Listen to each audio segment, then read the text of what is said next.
Hello my YouTube family, अस्सलाम वालेकुम। कैसे हैं आप सब? आई होप आप सब ठीक होंगे। अल्हम्दुलिल्लाह मैं भी अच्छी हूँ। तो अभी 12:30 का टाइम है और मैं अभी जस्ट नहा के आई हूँ और बहुत दिनों से हेयर वॉश नहीं किया था। काफ़ी टाइम हो गया था मीन्स, तो मैंने सोचा आज कर लेती हूँ। तो आज आ रहे हैं नाजिया के पापा, तो उनसे भी आप मिलिएगा। काफ़ी टाइम के बाद वो आ रहे हैं और स्पेशली इसलिए आ रहे हैं क्योंकि ईद है, तो ईद की वजह से आ रहे हैं वो। और फिर तो ऐसा होता नहीं है ना कि जल्दी जल्दी से मुलाकात हो जाए। फ्रेंड्स, मेरी आइज़ ना बहुत ज़्यादा रेड दिख रही होगी। मुझे थोड़ा सा ऐसे होता है कि मुझे ना प्रॉब्लम हो जाती है जब मैं नहाने जाती हूँ ना और हेयर वॉश करती हूँ, तो उस दिन मेरे आई में दिक्कत हो जाती है, तो रेड हो जाती है। फिर कुछ देर के बाद वो अपने से नॉर्मल हो जाती है। तो आप इस चीज़ को बिल्कुल भी इग्नोर कीजिएगा, माइंड मत कीजिएगा, क्योंकि ऐसी प्रॉब्लम होती रहती है सबके साथ। तो फ्रेंड्स, यहाँ पे आ गए हैं नाजिया के पापा और बहुत सारे उसके लिए ना हेयर बैंड लेके आए थे। उसकी मम्मा की डिमांड थी कि हेयर बैंड चाहिए बेबी के लिए, तो वो काफ़ी कलेक्शन उठा के ले आए हैं और देख रहे थे दोनों की कौन सा ज़्यादा अच्छा लगेगा। तो देख सकते हैं आप भी, आपको कौन सा अच्छा लगा बताइएगा। और यहाँ पे अपनी बेटी को लिए हैं, तो वो थोड़ा रो रही थी। तो ऐसा होता है ना, उनकी फर्स्ट बेबी है तो उनको भी इतना तजुर्बा दोनों को नहीं है, और वो लेते रहते हैं और पूरे टाइम बहुत अच्छे से अपने पापा के साथ नाजिया भी इंजॉय कर रही है। और उसकी मम्मा बस बिजी है हेयर बैंड में कि मेरी बेटी पे कौन सा अच्छा लगेगा। तो माशाल्लाह से वो उसे पहना के देख रही थी कि बेटी पे कौन सा ज़्यादा जच रहा है, और उसके पापा भी देख रहे थे। दोनों का डिसीजन चल रहा था। उसी वक्त मैं वहाँ पे देखी और फिर उसके बाद ना उसको थोड़ा सा फ्रॉक पहना दी है और यहाँ पे उसको एक बैंड लगा दिया है। तो उसके ऊपर ना बहुत प्यारा ये वाला हेयर बैंड लग रहा था, आप भी देख सकते हैं। और नाज़िया को ना सर्दी ज़ुकाम हमेशा से, जब से वो पैदा हुई है, बना रहता है। तो ऐसा होता है कि हम लोग नाज़िया को ना नहला नहीं पाते हैं, मैं सच में बताऊं। तो अब ईद आने वाली है, तो नाज़िया को नहलाएंगे भी, तैयार भी करेंगे, और कैसे कैसे ईद मनाएंगे नाज़िया के साथ वो तो मैं आपके साथ सब शेयर करूँगी। और उसके पापा आए थे ना, तो काफ़ी कुछ लेके आए हैं, क्योंकि नाज़िया की फ़र्स्ट ईद है और उन दोनों की भी फ़र्स्ट ईद है मैरिज के बाद। तो यहाँ पे फिर मैं ना इस टाइम में दोपहर में ही कुकिंग में लग गई थी नहाने के बाद। और फिर यहाँ पे मैं थोड़ा सा चिकन को मैरिनेट कर रही थी और उसके बाद फिर मैं उसे फ्राई कर ली हूँ। और चिकन फ्राई हो चुका था मेरा सालन के लिए। और यहाँ पे मैं बना रही हूँ पुलाव। तो पुलाव के लिए मैंने सारे गरम मसाला वगैरह डाल दिए थे और प्याज भी मैंने पहले फ्राई करके निकाल ली थी। और इसी टाइम में आ गया था मेरी बड़ी वाली बहन का कॉल, तो मैं उससे बात भी कर रही थी। क्योंकि ऐसा होता है ना कि जब मेरी बहन से मेरी बात थोड़ा बहुत हो जाती है इफ्तार टाइम में, लेकिन वो बिजी रहती है, मैं भी बिजी रहती हूँ। तो मैं आज जल्दी किचन में आ गई, तो मेरी बहन बिजी नहीं थी, इस वजह से मेरी उससे काफ़ी देर तक बात हुई, क्योंकि वो फ्री थी। और टाइम तो इस टाइम में आप लोग को पता होगा किसी को भी नहीं मिल रहा है, लेकिन कोई बात नहीं, बिज़ी रहते हैं फिर भी अच्छा लगता है। तो यहाँ पे जैसे मेरा सारा मसाला वगैरह भुन गया, उसके बाद मैंने इसमें चावल भी डाल दिया है। तो आप देख सकते हैं पुलाव बन के रेडी है और टेस्टी बना था। तो मैंने तो थोड़ा सा खाया था बिल्कुल, इसलिए बता सकती हूँ कि टेस्ट अच्छा था और सबको पसंद आया। उसके बाद यहाँ पे मैं सोच रही थी कि कस्टर्ड बना के रख देती हूँ, तो मिस्टेक हो गई मेरे से थोड़ी सी कि मैंने दूध ठंडा पहले नहीं निकाला। फिर उसके बाद उसको मैंने कटोरी में निकाल के दूध को, गर्म दूध को पानी रख के प्लेट में और ठंडा होने के लिए रख दी हूँ। फिर उसके बाद कस्टर्ड जैसे पका तो मैं उसे फ्रिज में रखती हूँ, क्योंकि अभी फ्रूट्स वगैरह कुछ भी नहीं पड़े, ठंडा होने के लिए रख दी हूँ। जब ठंडा हो जाएगा तो ठीक रहेगा। और यहाँ पे आ चुके हैं नाज़िया के पापा, तो आप देख सकते हैं वो मेरी किचन में पूरी तरीके से हेल्प कर रहे हैं और बार बार बोल रहे थे अब भी बताइए ना कौन सा काम करना है मुझे। तो मैंने बोला कि नहीं, आप काम मत करो, आप खड़े रहो, बातें करो तो अच्छा लगेगा। उन्होंने बोला कि नहीं, मैं काम करूँगा, आपकी हेल्प हो जाएगी। तो यहाँ पे मैंने एक तरफ चना फ्राई होने के लिए रख दिया था, मसाला चना बना रही थी। तो वो बोले मैं इसको चलाता हूँ, मैं इसको देखता हूँ, आप वहाँ पे देखो। तो मैंने बोला ठीक है। और यहाँ पे मैं फ्रूट्स वगैरह कट कर रही हूँ। तो इतने अच्छे से ना चलाते तो नहीं आ रहा था उनसे, तो उन्होंने बोला अब भी देखिएगा जल ना जाए। तो मैंने बोला ठीक है। फिर उसके बाद और भी मेरे काम काफ़ी पड़े थे, तो यहाँ पे और भी चीज़ें रखी हुई थी इफ्तार के लिए, तो उनको फिर मैं ना एक तरफ से रखते जा रही हूँ गैस पे। और भाई साहब यहाँ पे पूरे टाइम खड़े थे, आप देख सकते हैं। और जब वो कुकिंग के लिए ना चला रहे थे या मेरी हेल्प कर रहे थे, तो उस टाइम में ना उनकी क्लिप नहीं आ पा रही थी, क्योंकि उनकी हाइट मेरे से ज़्यादा है और कैमरा जिस टाइप से मोबाइल रखा हुआ था, तो मुझे पता भी नहीं था क्या सूट हो रहा क्या नहीं। अल्हम्दुलिल्लाह सब हो जाता है, रख देती हूँ मैं एक जगह पे बस, लेकिन हो गया, वो नहीं आ पा रहे थे अच्छे से। तो अभी तो आप देखेंगे भी, लेकिन हो गया। बहुत हेल्प की उन्होंने मेरी कुकिंग टाइम में, आज किचन में सारी इफ्तार में उन्होंने इतना किया काफ़ी है। अम्मी मुझे ना आके डांट भी रही थी कि तुम क्यों ये करा रही हो, तो मैंने बोला कि अम्मी मैं कुछ भी नहीं करा रही हूँ।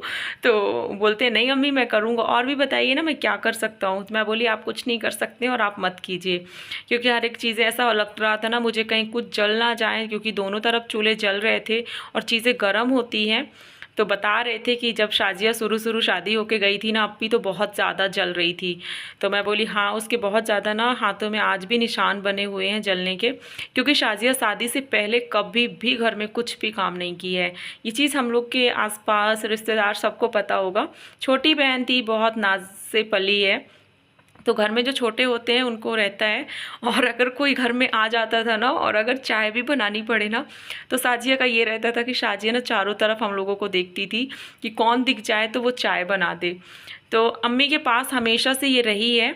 और ये था कि हम लोगों के साथ शाजिया का इतना बचपन नहीं गुजरा है, क्योंकि अम्मी के साथ ये जॉब में रहती थी और हम लोग यहाँ रहते थे दादी के यहाँ। मेरी परवरिश तो मेरी बुआ के यहाँ हुई है, तो शाजिया के एक अलग रहता था। हो गया, लेकिन शादी के बाद सब इंसान लाइन पे आ जाता है, सब कुछ करना पड़ता है। और अब शाजिया कुकिंग करने लगी है, तो अल्लाह का शुक्र है। बेटियों को अल्लाह पाक कुछ करें या ना करें मायके में, लेकिन ससुराल में सब कुछ करना पड़ता है, और करती भी हैं। उनके अंदर ना इतनी पावर आ जाती है कि नहीं अब हमें कुछ करना है। तो ये सबके साथ होता होगा, और हर माँ अपनी बेटी को ऐसे ही परवरिश देती है कि मैं हूँ तो बेटी कुछ ना करे। आज भी शादी के बाद अगर लड़कियाँ मायके जाती हैं ना, तो माँ ये बोल देती है कि बेटा आराम कर लो, वहाँ तो काम ही करती हो, हम कर लेंगे। तो यहाँ भाई साहब से मेरी काफ़ी बातें हो रही थी। तो भाई साहब तो अभी नहीं दिख रहे हैं मोबाइल पे, लेकिन उन्होंने मुझे काफ़ी कुछ समझाया। यूट्यूब के बारे में ही हम लोगों की बातें चल रही थी। तो यहाँ पे फ्रेंड्स भाई साहब ने मुझे काफ़ी सपोर्ट किया, कम से कम किचन में यहाँ पे थे तो मुझे अच्छा लग रहा था, मैं बोर नहीं हो रही थी। और वो खड़े होकर काफ़ी देर तक मुझसे बातें कर रहे थे, और इतना ही काफ़ी होता है जब हम थोड़ा सा ना ऐसा फील करते हैं कि कोई हमसे बातें करें, कुछ करे। तो उस टाइम में कोई नहीं होता, सब अपने अपने काम में बिज़ी होते हैं इस टाइम में। तो मेरा बहुत सपोर्ट किए, और अब थोड़ा थोड़ा वीडियो में दिख रहे हैं, आप लोग देख लीजिए। जो नहीं मिले हैं मिल लीजिए, और जो मिल चुके हैं तो कोई बात नहीं। और यहाँ पे मुझे थोड़ा सा ना वीकनेस फील होता है शाम के टाइम में, तो मैं यहाँ पे बैठ जाती हूँ। ये चीज़ें आप लोगों को सबको पता होंगी। और भाई साहब की ईद की ख़रीदारी हो गई है, और वो नाजिया के लिए और शाजिया के लिए, दोनों के लिए सारी चीज़ें लेके आए हैं। और फर्स्ट ईद की सिमई भी बनती है, तो वो सब चीज़ें जो लेके आए हैं इंशाल्लाह मैं कोशिश करूँगी आप लोगों के साथ शेयर करूँगी, क्योंकि मेरे पास कमेंट आया था कि आपने ईद में अपने लिए क्या लिया है, नेक्स्ट ब्लॉग में दिखाइएगा।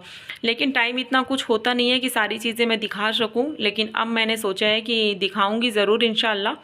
तो आप लोग ज़रूर देखिएगा, क्योंकि कोई बोलता है ना कि आप दिखाइए बताइए, तो अच्छा नहीं लगता। और ऐसा होता है कि जब मैं चीज़ें लेती हूँ उस टाइम पे भी मैं नहीं दिखा पाती, क्योंकि जब हम लोग शॉपिंग में जाते हैं तो आप लोग को पता होगा बहुत ज़्यादा हड़बड़ी होती है, और हम लोगों का कोई लोकल मार्केट नहीं होता है। हम लोगों को जहाँ पे हम रहते हैं, हम लोगों को कम से कम 40-50 किलोमीटर दूर जाना होता है। तो यहाँ पे एक तरफ ना पुलाव बन गया है, पकौड़े बन रहे थे, और यहाँ पे आज जिस दिन का ये ब्लॉग था उस दिन शब-ए कद्र थी। तो यहाँ पे फातिया के लिए एक तरफ मुझे शिमई भी बनानी है, तो मैं शिमई के लिए तैयारी कर रही हूँ। और चारों तरफ मैं और भाई साहब ने शिमई का पैकेट ढूंढ लिया था, लेकिन मुझे शिमई नहीं मिल रही थी। जिस जगह पे मैंने रखी थी उस जगह से अम्मी ने दूसरी जगह रख दी, और सामने ही रखी थी। हम दोनों ने सारी किचन ढूंढ ली, लेकिन वो कोने पे दीवार के पास ऐसे जस्ट रखी हुई थी, लेकिन हम दोनों को नहीं मिली। और हम इतना परेशान हो गए थे। मैं बोली अम्मी भी नहीं है घर पे इस टाइम पे, शायद बाहर की तरफ थी अम्मी। तो लगा अम्मी आ जाए तो मैं पूछूं, और अम्मी से मैंने बोला भी था अम्मी कहाँ पे है, तो अम्मी ने बोला वहीं पे है, तुम देख लो। लेकिन कभी कभी ऐसा होता है ना कि आंखों के सामने चीज़ होती है और हमको दिखती नहीं है। तो भाई साहब भी देख रहे हैं, आप देख सकते हैं। मैंने बोला भाई साहब, बोलते हैं कि लगता है अब मुझे ना मोबाइल में सर्च करना पड़ेगा।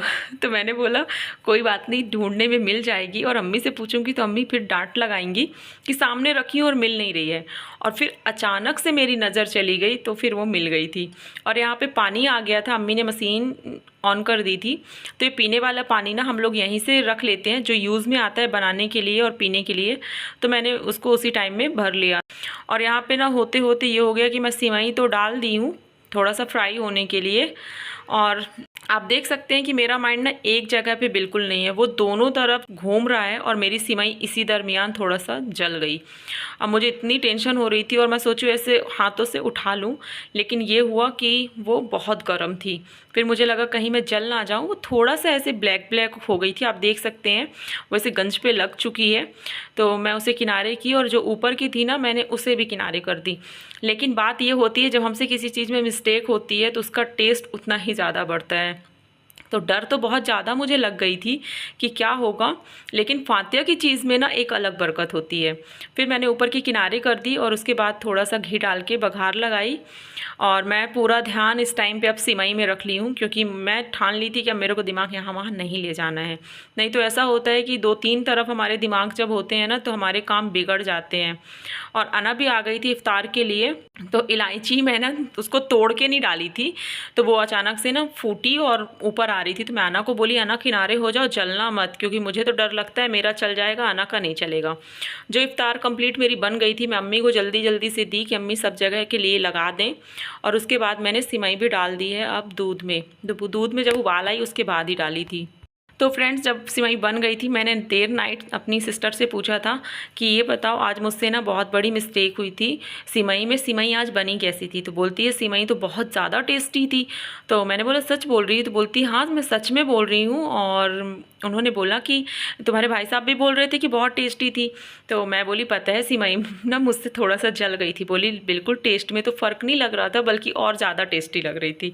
मैं बोली अच्छा। तो आप देख सकते हैं सिमई ना बिल्कुल लाल हो चुकी है पक के, तो कलर ही बता रहा है कि वो टेस्टी थी। मैंने भी खाई थी सच में।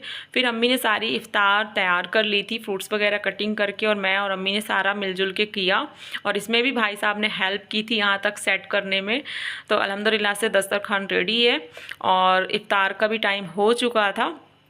तो हम सब ने फिर इफ्तार की और बहुत अच्छा लगा कि भाई साहब आए थे।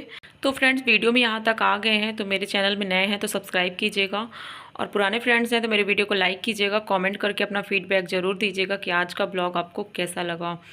तो ये रमज़ान स्पेशल ब्लॉग था और मैंने आपके साथ शेयर किया। और आप देख सकते हैं उसके बाद किचन कुछ इस तरीके से फैला हुआ था और हम सब ने छोड़ दिया था इसी हाल में किचन को और चले गए थे नमाज़ के लिए। अब मिलूँगी नेक्स्ट ब्लॉग में। अस्सलाम वालेकुम, अल्लाह हाफिज़।